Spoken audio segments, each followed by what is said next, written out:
Today we'll be learning about agriculture. Indian economy hinges on agriculture. Over 58% of Indian population is directly or indirectly dependent on agriculture. Agriculture and allied sectors contribute nearly 15.87% of GDP of India.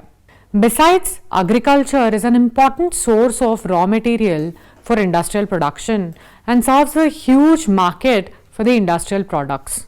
As per a theory of Gunnar Myrdal in 1956, it is in the agricultural sector that the battle for long-term economic development will be won or lost. If agriculture goes wrong, nothing else will have a chance to go right in India, according to M.S. Swaminathan. The agricultural output, however, depends on monsoon, as nearly 55% of area sown is dependent on rainfall. It not only provides food to its teeming millions, the agro-based industries for their raw material are dependent on agriculture. Moreover, agriculture fetches substantial amount of valuable foreign exchange. The domestication of plants and animals is known as agriculture. It includes cultivation of crops, animal husbandry, horticulture, pisciculture, sericulture, silviculture, floriculture, etc. Being located in tropical and subtropical latitudes, the greater part of agricultural land of India can produce 2 or more than 2 crops in a year. Objectives. In today's class, we will learn about land utilization, problems of Indian agriculture, crop seasons, significance of the Indian agriculture. Land utilization. Land utilization statistics are available for about 93% of the total geographical area of the country. The net sown area accounts for about 46.15% of the total reporting area of India, against the world average of about 32%. Let's look at the characteristics and the problems of Indian agriculture together. As stated at the outset, Indian economy hinges on agriculture. The socio-economic status of the people, the national polity and the gamut of life of the people is directly controlled by agriculture. The Indian agriculture, however, has its own characteristics. Some of the important characteristics and problems of Indian agriculture can be understood. Let's try and understand few of them. Subsistent in character. Despite 11 5-year plans, in greater parts of the country, Indian agriculture is subsistent in character. The cultivators and farmers grow crops mainly for family consumption. It is only in the controlled irrigated parts of the country like Punjab, Haryana, Western UP and Kaveri Delta where agriculture has become an agribusiness or is market oriented. Heavy pressure of population. The Indian agriculture is characterized by heavy pressure of population. About 58% of the total population of the country is dependent on agriculture. At present, the per capita agricultural land is only about 0.10 hectare as against 0.30 hectare in 1951. The world average of the per head availability of agricultural land is about 4.5 hectares. The fast growth of population, industrialization and urbanization are putting enormous pressure on the arable land. Predominance of the food grains. In both the Kharif and the Rabi seasons, grain crops occupy the greater proportion of the cropped area. In fact, rice, maize, millets, bajra, ragi, oilseeds and pulses are the dominant crops in the Kharif season, and wheat, gram, peas, lentil and barley occupy over 3/4 of the total cropped area in the Rabi season. Mixed cropping. In the rain-fed areas of the country, mixed cropping is a common practice. The farmers grow rice, mix millets, maize and pulses in the Kharif season and wheat, gram and barley in the Rabi season. In the areas of Jhumming, 10 to 16 crops are mixed and sown in the same field. The rationale behind mixing of the crops is to get good agricultural return. In case the monsoon is good, the rice crop will give better production, and in case of failure of the monsoon, The less water requiring crops like maize, millets, bajra and pulses will give good harvest. High percentage of the reporting area. Under the cultivation in India, about 55% of the total reporting area is under cultivation of the crops and pastures. This is much higher when compared with about 4% in Canada, 12% in China, 15% in Japan and 16% in the United States of America. Small size of the holdings and fragmentation of the fields. Over 70% of the holdings are either small or marginal, that is less than 1 hectare. The small size of the holdings is mainly due to the law of inheritance and other socio-cultural and economic factors. Moreover, the fields are scattered and fragmented. The small size of holdings and fragmented fields are unsuitable for modern methods of agriculture. Limited intensive agriculture. In India, only about 1/3 of the total cropped area is under double and multiple cropping. Increase in the double cropping area is difficult unless heavy investment is made in development of canal and tube well irrigation. Primitive technology. Most of the farmers of the country, especially in the rain-fed areas, use draught animals like bullocks, male buffaloes and camels for ploughing and other agricultural operations. The health and efficiency of the draught animals is low, which often retards the timely operations of sowing, weeding and harvesting. Indian agriculture is labor intensive in India. Agriculture is a labor-based enterprise in which most of the agricultural operations like ploughing, leveling, sowing, weeding, spraying, sprinkling, harvesting and threshing are carried on mainly by human hands. The use of machinery is still confined only to the rich farmers of Punjab, Haryana, Western UP, plains of Uttarakhand, Bihar, Madhya Pradesh, Gujarat and Maharashtra. Rain-fed agriculture. In the greater parts of the country, agriculture is largely dependent on rainfall, especially the summer monsoon. Unfortunately, the behavior of summer monsoon is highly erratic. Consequently, the variability of the rainfall is high, which affects the agricultural return adversely. Only about 55% of the total cropped area is under irrigation, in which the farmers are more confident about their agricultural returns, even at the failure of the monsoon, as it happened in 2009 and 2015. Less area under leguminous and fodder crops. The nitrogen fixing crops like pulses are getting less area under their cultivation. Consequently, the natural fertility of the soil is depleting and the soils are losing their resilient characteristics. Moreover, less than 4% of the cropped area is under fodder crops. This, together with lack of good pastures, has detrimental effect over the development of dairy farming and milk production. India has the largest number of cattle in the world, but it occupies an insignificant place in respect of cattle products in the world. Tradition bound. By and large, the Indian agriculture is tradition bound. Established several centuries ago, the structure of a self-contained rural economy were founded in caste-derived occupational land tenures, made complex by absentees and parasitic landlords. These institutional factors and tradition-bound institutions are a major obstacle in the path of innovations and modernization of agriculture. Low productivity. One of the main problems of Indian agriculture is its low productivity. In comparison to the other agricultural countries, the Indian agricultural yields are among the lowest in the world. The main cause of low yield per hectare is the low fertility of the soil and less care to replenish it through green manure, fertilizers, fallowing and scientific rotation of the crops. The consumption pattern of the chemical fertilizers. Punjab with 175 kilograms per hectare is the leading consumer of chemical fertilizers, followed by Haryana, UP, AP, Tamil Nadu and West Bengal. In general, the fertilizer consumption level is very low in the areas of dry farming. Government policy. After the first 5-year plan, Indian agriculture got a stepmotherly treatment. The farming community has been ignored, while there has been more emphasis on industrialization and urbanization. The growth rate of agriculture is only about 2.5%, while the overall growth rate of the country is about 8%.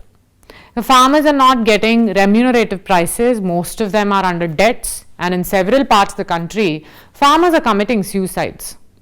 This dismal picture is a result of continuous careless agricultural land use planning. Much emphasis has, however, been laid on rural and agricultural development in the 11th five-year plan to remove the rural-urban inequality. Creation of 580 lakh jobs has also been proposed in this plan to overcome the problem of unemployment and to check the rural-urban migration. The real challenge for the government is in trying to boost food output at home and increase investment in rural and agricultural infrastructure for the same, while at the same time not letting its guard down on fiscal prudence or inflation management. The severe drought of 2009 and 16 over a great part of the country has, and floods increased the miseries of the farmers, which is a setback in the revival of the Indian economy. Because of drought and less effective price policy, thousands of farmers committed suicides in 2016. Determinants of agriculture. The agricultural practices, cropping patterns, and their productivity are closely determined by the geoclimatic, socio-economic, and cultural and political factors. In fact, the agriculture of any region is influenced by the following factors: physical factors, terrain, topography, climate, and soil. Institutional factors include land tenure and tenancy, size of the holdings, size of the fields, and the land reforms.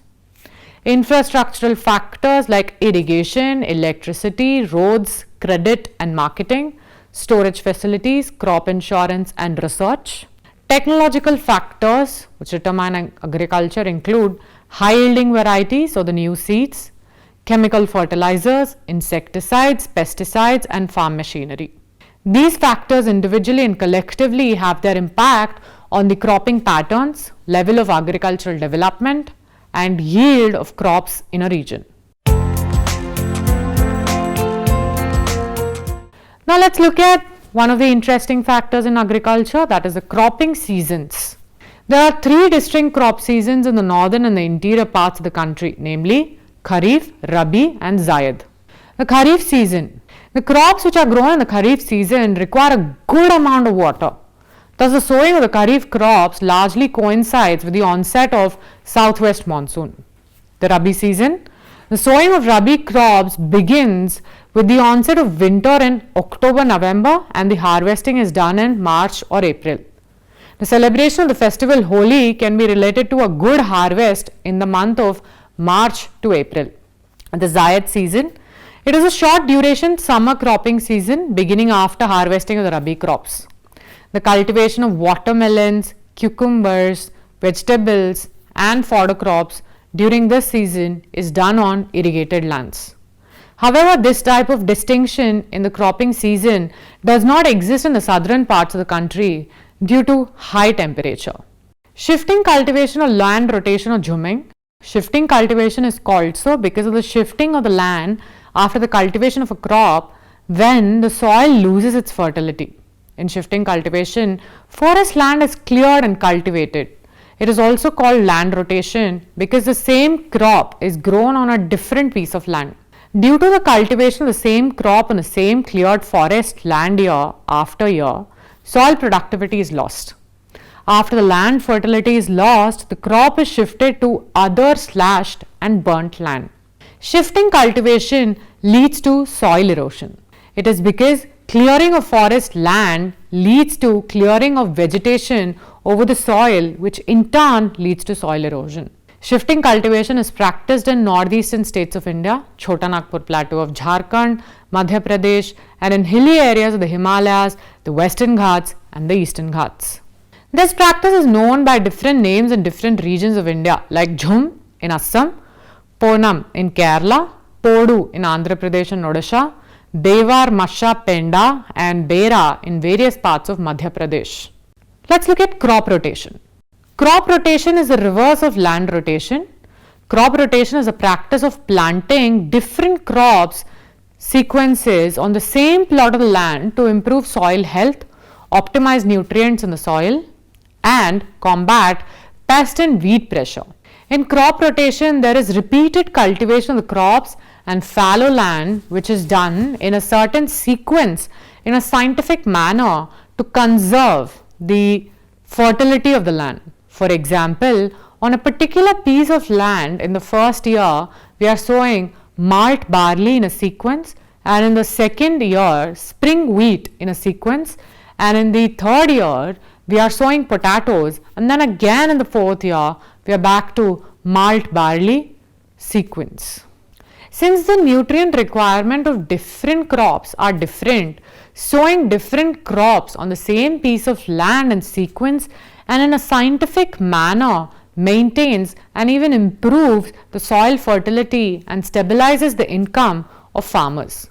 Crop rotation checks the soil erosion and conserves moisture. It is because there is always some crop thriving on the land to check erosion of the topsoil.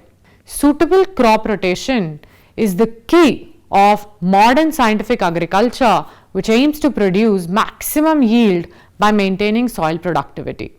Now let's look at sustainable agriculture or economic farming.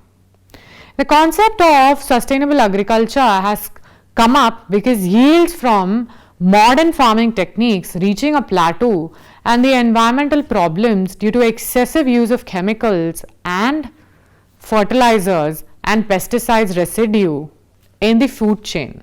The high use of modern farming techniques has led to the degradation of the land and has led to various ecological problems like eutrophication, land degradation, etc., which has depleted the quality of land as a sustainable resource. Hence, we need a system of agriculture which produces sufficient food to meet the needs of the present generation without eroding the ecological assets and productivity of life supporting systems of the future generation. The table below shows the fact that in sustainable agriculture, the quantity of input is low and output is high, thereby keeping the requirements of conservation of soil and increasing the land productivity. Sustainable agriculture is a system of cultivation with the use of manures, crop rotation and minimal tillage. Some of the practices in sustainable agriculture are depicted in this figure. You can see them. Sustainable agriculture also involves agroforestry, multi-level cultivation, trees of different heights in sequence, and integrated animal husbandry, growing crops with animal rearing practices. The term sustainability denotes the characteristic of a process that can be maintained indefinitely. Here, with the help of sustainable farm practices, the needs of the present generation can be met out without compromising the needs of the future generations. Zero budget natural farming, a type of farming that involves the elimination of chemical pesticides, sustaining agriculture with eco-friendly processes and restoring soil fertility and organic matter. It is a unique chemical-free method that involves agroecology. For the zero net expenditure of manufacturing, yields are known as the term zero budget. Zero budget natural farming reduces farming expenses and promotes the use of natural fertilizers, biological pesticides and local seeds. 4 wheels of ZBNF, zero budget natural farming, to be implemented in practically. Let's look at the 4 wheels. Firstly, Jeevmatra, B.A Geography, mulching and Vapsa. Let's look at Jeevmatra. Jeevmatra is a fermented mixture of cow dung and urine, jaggery, pulses, flour, water and soil from the farm bunt. This isn't a fertilizer but just a source of some 500 crore microorganisms that can convert all the necessary non-available nutrients into available form. Bijamrita is a mix of desi cow dung and urine, water, bunt soil and lime that is used as seed treatment solution prior to sowing. Mulching, or covering the plants with a layer of dried straw or fallen leaves, is meant to conserve soil moisture and keep the temperature around the roots of 25 to 32 degrees Celsius, which allows the microorganisms to do their job. Vapsa, or providing water to maintain the required moisture-air balance also achieves the same objective as subsistence farming. Subsistence agriculture occurs when farmers grow food crops to meet the needs of themselves and their families on small holdings. Subsistence target farm output for survival and for mostly local requirements with little or no surplus. Majority of the farmers in the country practice subsistence farming. It is characterized by small and scattered holdings and the use of primitive tools. As the farmers are poor, they do not use fertilizers and a high yield variety of seeds in their fields to the extent they should. Facilities like electricity and irrigation are generally not available to them. The whole family works on the farm. Most of the work is done manually. The farms are small. Yield is not very high. Most of the yield is consumed by family with a very little surplus for the family. Plantation agriculture.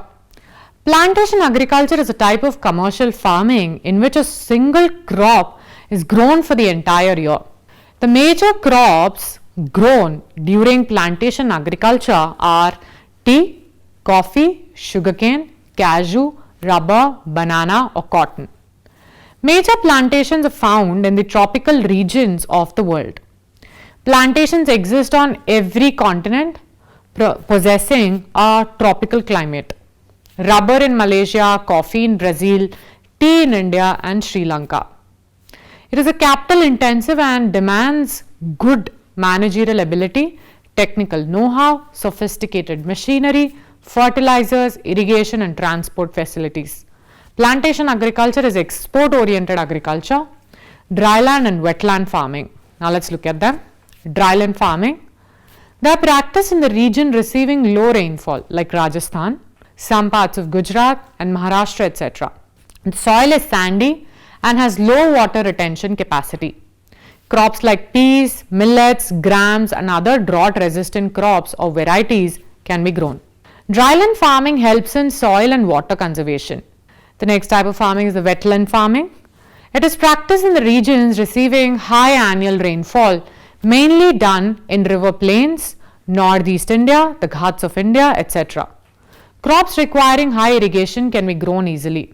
Types of crops grown under wetland farming in India are rice, sugarcane, cotton, jute, etc. Now, let's look at some of the salient features of Indian agriculture. Subsistence agriculture. The type of agriculture in India is mostly subsistence agriculture. In subsistence agriculture, the agricultural produce is for self-consumption only. There is no surplus production for self in this market. Commercial agriculture. Large-scale commercial agriculture is also practiced in India, such as tea plantation in Assam, coffee in Karnataka, coconuts in Kerala, etc. Commercial agriculture is the agricultural practice where large agricultural produce is sold in the market by the farms for making profits. Mechanization. After the Green Revolution, there has been an increasing trend in the use of machines in farm operations. This has led to the mechanization of Indian agriculture. Punjab, Haryana, Western UP, river valleys of Andhra and Tamil Nadu are major agriculturally mechanized areas in India. Monsoon dependent. Due to lack of irrigation facilities, 2/3 of the Indian agriculture is dependent on monsoonal rains. Variety of crops. Due to the presence of different types of topography, diverse soils like alluvial, red, black cotton, etc. and different types of climate, India is blessed with the production of different varieties of crops in different regions. For example, hilly areas are suitable for tea cultivation, plains for rice cultivation. Predominance of the food crops. In order to feed a large population and predominance of subsistence agriculture, food crops are mainly grown in order to keep with the food security demands of the huge Indian population. There are basically 3 cropping seasonal patterns in India, namely Kharif, Rabi and Zaid. Conclusion. Agriculture plays a vital role in the Indian economy. Over 70% of the rural households depend on agriculture. Agriculture is an important sector of Indian economy as it contributes about 17% of the total GDP and provides employment to around 58% of the population. Indian agriculture has registered impressive growth over the last few decades. The food grains production has increased from 51 million tons in 1950 to 250 million tons during 2011-12, highest ever since independence.